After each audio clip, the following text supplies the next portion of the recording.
स्वागत है आपका द प्रिंट में। दिया कुमारी को किसी परिचय की जरूरत नहीं है। सबसे संक्षिप्त परिचय देता हूं। दिया कुमारी सांसद हैं, विधानसभा का चुनाव लड़ रही हैं और अच्छी रही राजनीति किस्मत का खेल है तो मुख्यमंत्री भी बन सकती हैं।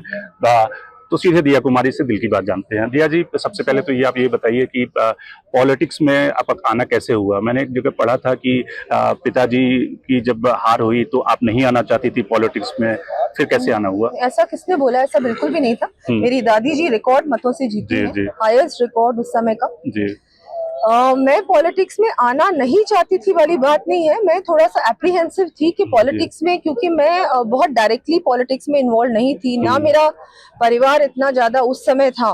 तो और मेरे दूसरी रिस्पॉन्सिबिलिटीज थी, सोशल वर्क भी मैं कर रही थी, स्कूल्स भी थे मेरे, म्यूजियम, स्कूल्स और दूसरी चीजें। तो फिर मैंने थोड़ा सा, मुझे ये लगा कि अभी करें नहीं करें, तो उस समय ऐसा हुआ था और मुझे लगता है वो सबके साथ होता है। बिल्कुल। जब आप, अनलेस आपकी फैमिली बहुत ज्यादा पॉलिटिक्स में इन्वॉल्व है, अगर आपकी फैमिली बहुत ज्यादा नहीं है तो आप थोड़ा सा सोचते हो करें नहीं करें, वो थोड़ा बहुत असमंजस सबके साथ होता है। पर उसके अलावा कुछ भी नहीं। मैं बहुत मोदी जी, प्रधानमंत्री जी की सभा में 2013 में मुझे पार्टी में लिया गया और फिर मैं सवाई माधोपुर से एमएलए का चुनाव लड़ी।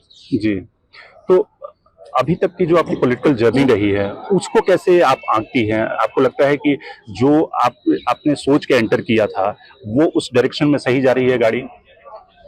मैंने कुछ भी सोचकर एंटर नहीं किया था। मैं बस, क्योंकि मैं बहुत नई थी तो मैंने वो चुनाव लड़ा। उसमें उसके बाद जो वहाँ के लोग हैं, वहाँ की जनता है, उनसे बहुत सम्मान मिला। उनके बहुत सारे काम थे, क्योंकि वो बहुत बैकवर्ड एरिया है सवाई माधोपुर। बहुत सारे काम थे, डेवलपमेंट वर्क्स थे, वो सब करवाई भी, काफी कुछ किया। और उसके उस समय मतलब एक नए व्यक्ति को एक इस तरह का अगर अच्छा रिस्पॉन्स मिलता है तो ऑटोमेटिकली आपको इंकरेजमेंट भी मिलती है। और फिर बस उसके बाद फिर मैं एमएलए इलेक्शन नहीं लड़ी थी 2018 में, और फिर एमपी इलेक्शन 19 में मैं राजसमंद से मुझे पार्टी ने अवसर दिया। और वहाँ भी बिल्कुल एरिया दूसरा है, वो मेवाड़ और मारवाड़ है, जो कि 4 जिलों में बटा हुआ है और बहुत लंबी लोकसभा है। तो वो भी एक चैलेंज ही था उस समय, और फिर वहाँ भी बहुत अच्छा लगा काम कर कर। बहुत धन्यवाद और ढेर सारी शुभकामनाएं आप कि आप विधायक के रूप में तो जीते ही, और उसके बाद कोई बड़े रोल के लिए भी आपको मौका मिले तो उसे भी पूरा करें। Thank you. बहुत बहुत धन्यवाद।